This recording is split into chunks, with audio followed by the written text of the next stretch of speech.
Now, MPs will vote this week on whether to give terminally ill people in England and Wales the right to end their life. If it passes, it will give people in certain circumstances the right to die at a time of their choosing. Here, the MSP Lee MacArthur has introduced a members' bill on assisted dying to the Scottish Parliament. Two previous attempts to pass assisted dying bills at Holyrood in 2010 and 2013 were rejected at stage 1. So what is the public appetite for this kind of change? Well, I've been speaking to Professor Sir John Curtice, Professor of Politics at Strathclyde University, and I asked him what the polls are saying on this issue.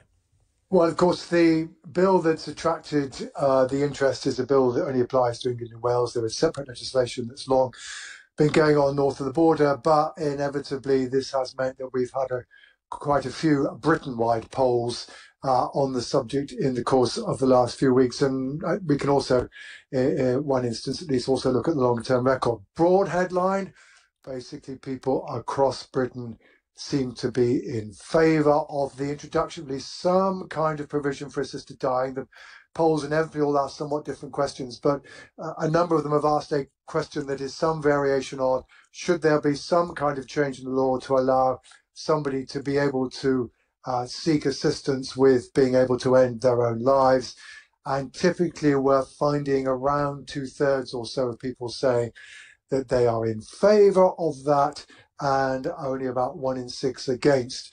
One of the polls, More in Common, does actually have some bigger data set than the more recent, which we can actually look at what's their estimate for Scotland.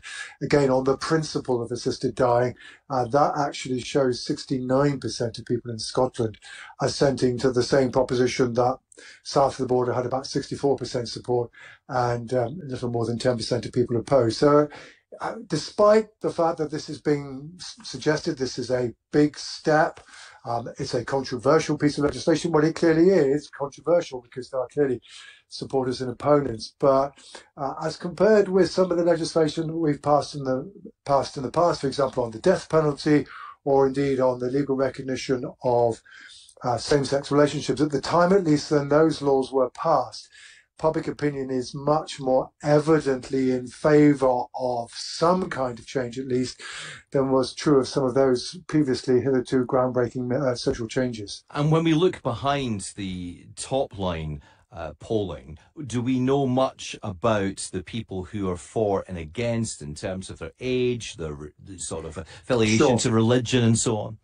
Yeah, we know a certain amount. I mean, the broad headline is that there isn't a great deal of difference. However, it does look as though in most of the polling that younger people are somewhat less keen on a provision for assisted dying than are older people. That maybe perhaps is the opposite you might expect, but perhaps having had more acquaintance with death and what death can entail, that maybe has affected people's views. There's some evidence the polling to that effect. The second, certainly, as perhaps we might expect, those who at least are practicing a religion, they're going to a service of some kind, at least once a fortnight, whether it be a Christian, Muslim or whatever, they are noticeably less like. That's really the one group which you can identify where, on balance, opinion still seems to be against. Now, that said, we should say that, there is a recognition, even amongst those who say they're in favour of the change, that there are some risks.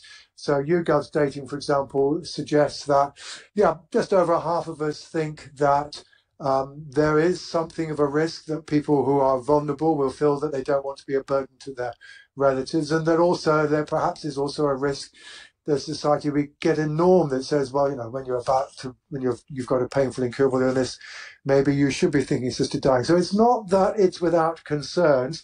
That said, what also seems to be true from the data is that actually probably public opinion would support a wider bill than the one that's going forward in England and Wales, including not least, which is potentially an issue in Scotland, not just simply that people themselves have to administer the dose that would bring about their death prematurely, but that also that a doctor might be able to do so. That also seems to be accepted public opinion, but it's not part of the debate south of the border as yet, at least.